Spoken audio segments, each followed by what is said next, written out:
After nearly 2 years of brutal conflict, a deal was finally struck. The announcement came from an unlikely source, a social media post from a former US president. It was a 20-point peace plan, a deal that both Israel and Hamas accepted, bringing an immediate ceasefire to the region. Families who had been waiting in agony for the return of their loved ones erupted in tears of joy. But for the people on the ground in Gaza, the celebrations were much more cautious, colored by grief and the heavy weight of an uncertain future. They knew that while the guns might have fallen silent, the real test was just beginning. The plan was a massive undertaking, and it was structured in 3 phases, each with its own set of intense and complicated demands. The first phase, the immediate ceasefire, was the easiest to implement. The second and third phases, however, would require a level of trust and cooperation that had been non-existent for decades.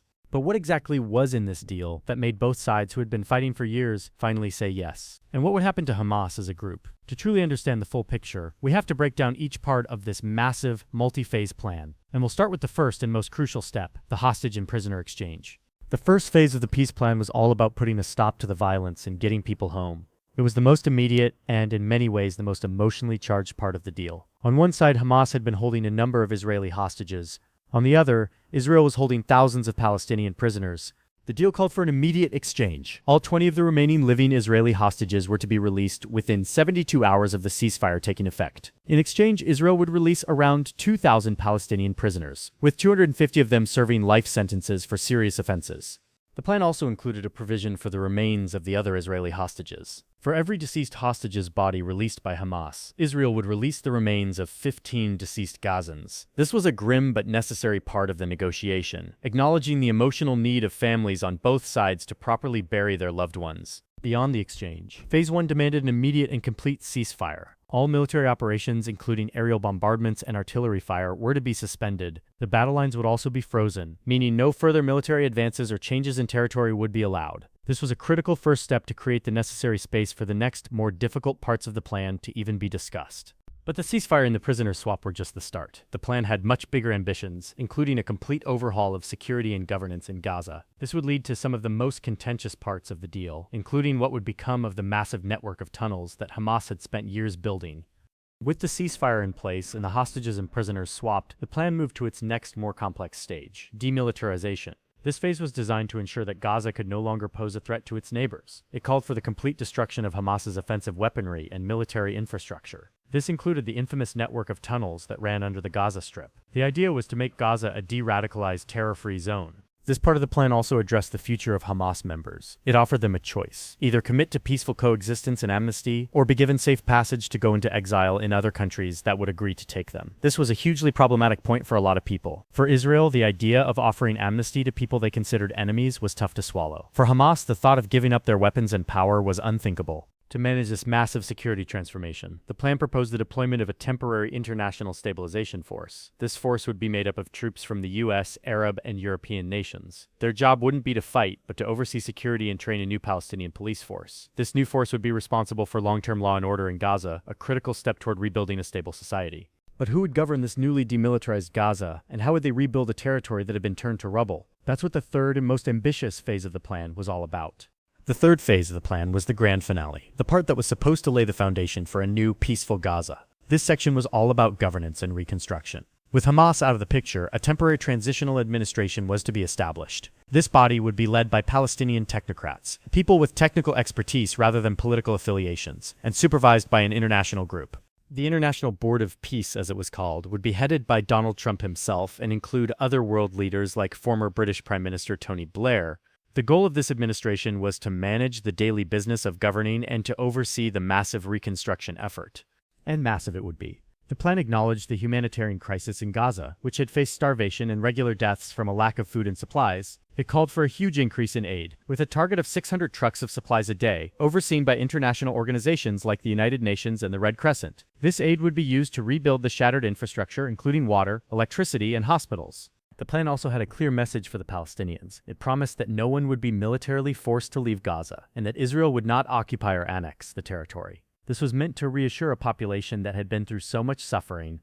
The plan was a mix of practical steps and grand, almost utopian ideas. But as with any political deal, especially in a region as complex as the Middle East, there were some serious questions and criticisms. And one of the biggest of those questions was whether the Abraham Accords, a past Trump administration triumph, would be a good blueprint for this new peace. When President Trump talked about his new peace plan for Gaza, he often referenced the Abraham Accords. These were a series of deals brokered in 2020 that established diplomatic relations between Israel and several Arab nations, including the United Arab Emirates, Bahrain, Sudan, and Morocco. At the time, they were seen as a major breakthrough.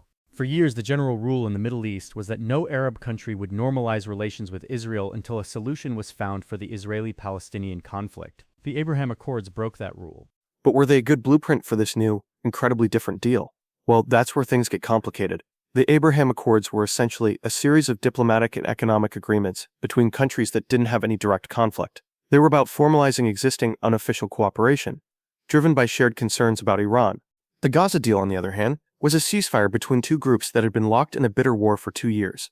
It was less about finding common ground, and more about using immense pressure to force a truce.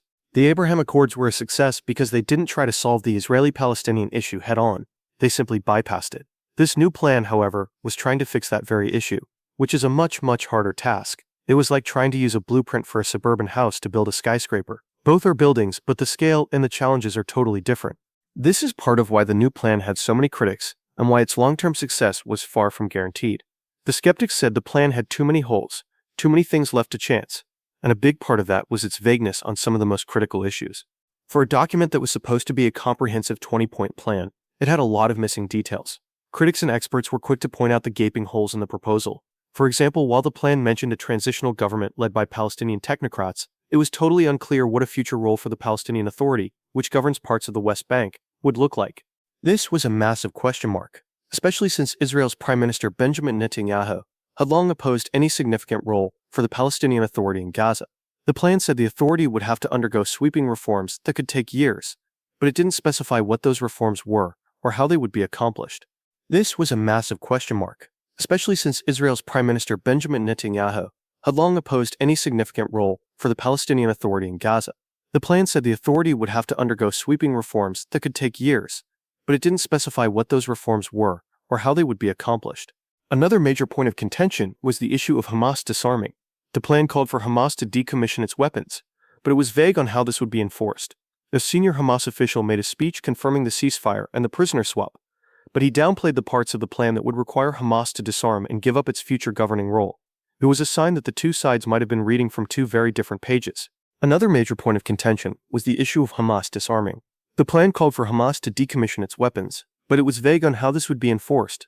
A senior Hamas official made a speech confirming the ceasefire and the prisoner swap, but he downplayed the parts of the plan that would require Hamas to disarm and give up its future governing role.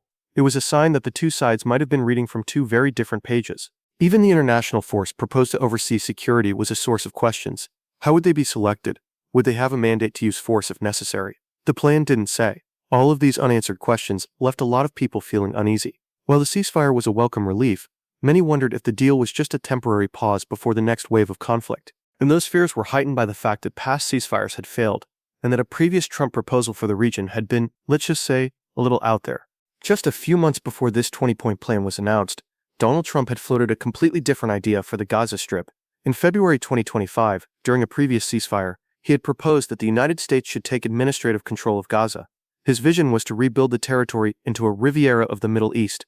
This earlier plan was very different from the one that was eventually signed, and it raised a lot of eyebrows. His February proposal called for the forced displacement of about 2 million Palestinians to neighboring areas. It also would require the removal of millions of tons of debris and unexploded ordnance. This plan was widely criticized and never gained any real traction. It was a stark contrast to the 20-point plan that eventually got signed, which explicitly promised that no Palestinians would be forced to leave Gaza. The fact that the Trump administration had gone from an idea of forced displacement to a plan that guaranteed Palestinians could stay shows just how much the situation and the diplomatic approach had changed. The first plan was an example of big, audacious thinking, but the second was a more grounded, phased approach. Even if it still had some very big ideas, this evolution highlighted the shift in strategy and the difficult realities of the conflict. The very idea of an American president taking on such a direct and active role in Middle East diplomacy, especially with a group like Hamas, was unconventional, to say the least. But it was exactly this unorthodox approach that some argued was necessary to break the cycle of violence.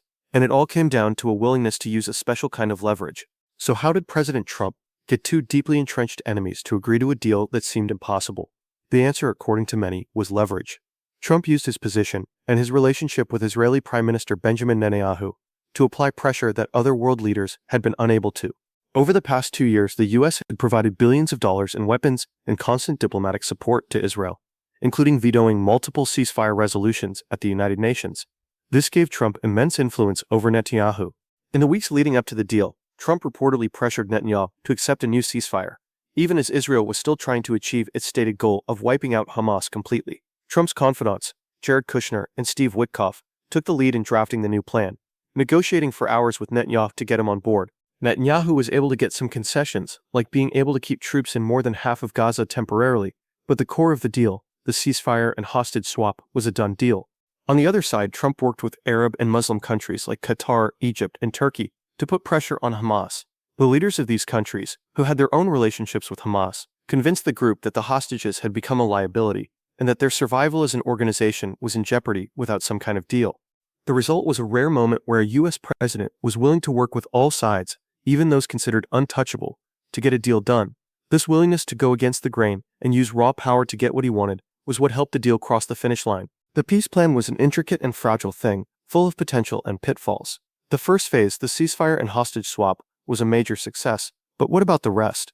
And could this fragile peace hold? Comment down below what is your opinion, and don't forget to